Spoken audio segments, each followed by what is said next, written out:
ちは、高弘です。今日は最近撮った写真の解説です。自分の写真で気に入っている点といまいちな点を挙げていこうと思います。実は最近はちょっと忙しかったせいであまり撮りに行けてなかったのですが、先日久しぶりに雨が降った日に梅田に撮りに行ってみました。1枚目はこれ。これは JR 阪急阪神をつなぐ大きなデッキの上。このチャンネルでも何度も登場している場所ですね。そこで撮ったショットです。目の前に傘を持った人、そして奥にも何人か通行人が入り、さらに奥にはビルが連なっていくという、そういう奥行きのある構図となっています。これは超広角レンズ、換算 13.5mm で撮っています。建物にパーツがついていないので、そこまで超広角って思われないかもしれないです。20ミリとかそれぐらいかなと思いきや、もっと広い 13.5 ミリ。この13ミリ前後の画角をこんな感じで使うのは僕の好きな撮り方です。超広角は街中で普通に撮ると空が大きく入ってしまいがち。ですが、梅田のような高層ビルが並ぶエリアでは、空の面積が小さく抑えられ、バランスが取れた絵になっています。気に入っている点をいくつか挙げていきましょう。まずは手前の通行人の近さ。濡れた傘の質感がしっかりと伝わるほどの距離でありながら、人物の顔は影になって見えません。それが逆に見ている人にいろいろとイメージを膨らませる効果になっています。ちなみに通行人との距離は1メートルくらいです。だいぶ近いです。人通りの多い場所で近くで撮っていても不審がられないような状況で撮っています。撮るときは僕はその場にずっと止まっています。自分から近づいてはいきません。あとファインダーは覗きません。カメラはウエストレベル、お腹や腰付近に持って撮ることで存在感を消すようにしています。気に入っている点に戻りましょう。左側のビルの外壁もいいですね。金属のような質感を持つこのファサードは雨や曇りの日にこそ美しく映えます。全体の奥行き感もいいです。手前の人物、奥の人々、さらにその奥に並ぶビル群。複数のレイヤーが重なり合って写真の世界に長く留まってもらえるような構成になっています。最後に写真全体のムード。都市の雨の景色、暗さと美しさが同居していて良い雰囲気が出ていると思います。では、いまいちな点を挙げてみましょう。この写真、ここがこうだったらなぁと思う点が一つあります。すごく気になっているところです。それがどこかわかりますか？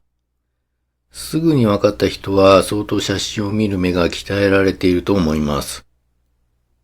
それはこの辺です。この辺りに人を配置したかったです。手前に人、そして奥の人、この間のレイヤーにもう一人人が入っていれば完璧でした。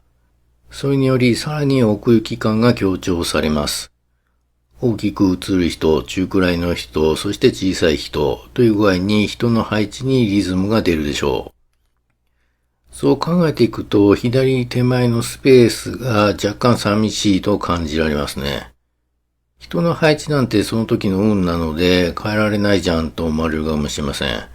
そうです、運です。だから何度もチャレンジするわけです。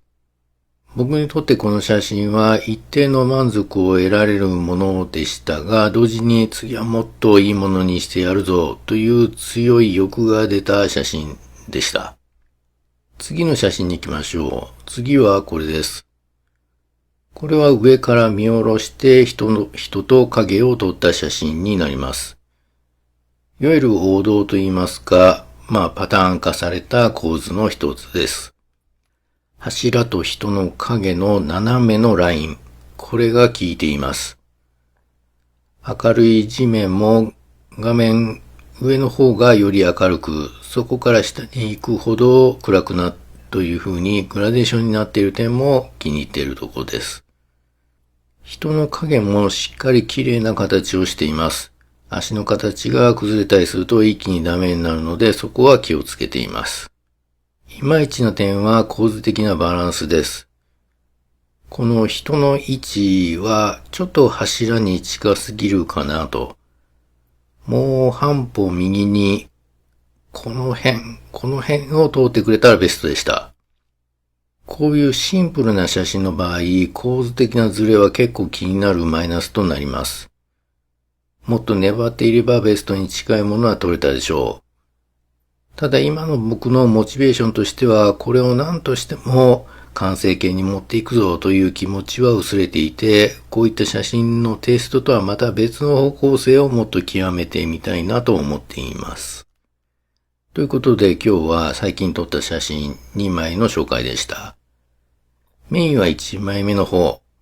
パースを抑えめにした超広角レンズの使い方、撮影時の振る舞い、そして撮れた写真の評価の仕方などが参考になるかなと思います。普通の距離で超広角で撮るとどうしても人が小さく映ってしまいます。